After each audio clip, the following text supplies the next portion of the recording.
అందరూ ఎలా ఉన్నారండి? ఈరోజు వెజ్ బిర్యానీ చేస్తున్నానండి. ఒక 3 స్పూన్లు నెయ్యి వేసుకోవాలండి. 3 స్పూన్లు ఆయిల్ వేసుకోవాలండి. నెయ్యి వేసాను 3 స్పూన్లు. 3 స్పూన్లు ఆయిల్ వేస్తున్నానండి. జీడిపప్పు వేస్తున్నానండి. బిర్యానీ సామాన్ అన్నీ వేసుకోవాలండి. ఆకు అన్నీ వేసుకోవాలండి. కొంచెం వేగాలండి. ఇది ముందుగా ఉల్లిపాయలు వేసుకుందామండి. అవి కొంచెం వేగాలండి. వేగిపోయినాయండి. ఇదిగండి ఒక టమాటా తీసుకున్నానండి. 5-6 బీన్స్ తీసుకున్నానండి. క్యారెట్ ఒకటి తీసుకున్నానండి. 2 బంగాళదుంపలు తీసుకున్నాను. 4 పచ్చిమిర్చి అండి. వేసేసుకుందామండి. అన్నీ ఒకసారి వేసుకొచ్చండి. ఇవన్నీ వేసిన తర్వాత కొంచెం వేగాలండి. బాగా మగ్గాల బాగా పచ్చివాసన పోయేలాగా అన్నీ ఒకసారి వేసుకోవచ్చండి. ఇది కొంచెం మగ్గిన తర్వాత అప్పుడు అల్లం వెల్లుల్లి పేస్ట్, గరం మసాలా వేసుకుందామండి. వేగిపోయాయండి. ఇప్పుడు అల్లం వెల్లుల్లి పేస్ట్ వేసుకుందామండి. ఒక 3 స్పూన్లు అల్లం వెల్లుల్లి పేస్ట్ తీసుకున్నానండి. కొంచెం కొత్తిమీర, పుదీనా అండి. కొంచెం ఉప్పు అండి, తగినంత ఉప్పు వేసుకుందామండి.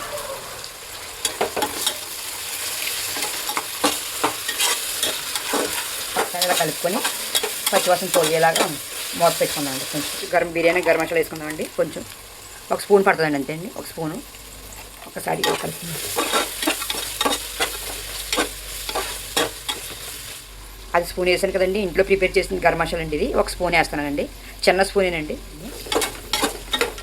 దీనికి కొంచెం పచ్చివాసన పోయేలాగా ఉంచుకొని 5 నిమిషాల్లో వాటర్ వేసుకోవచ్చండి. ఇంట్లో ఇదిగోండి ఈ గిన్నెతో రైస్ తీసుకున్నానండి. కేజీ అండి.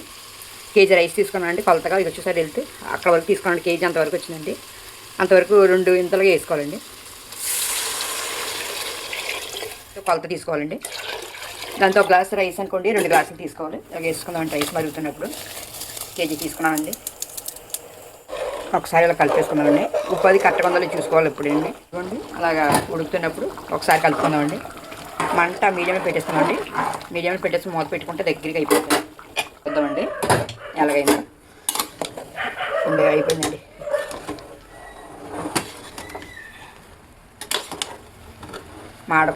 మాడకుండా చక్కగా అయిపోయిందండి. చక్కగా చూసారు ఎంత పొడి వాటర్ కరెక్ట్గా వేసుకుంటే కరెక్ట్గా అయిపోతుందండి. వేడి వెజ్ బిర్యానీ రెడీ అండి. నచ్చితే లైక్ చేయండి, షేర్ చేయండి, సబ్స్క్రైబ్ చేసుకోండి.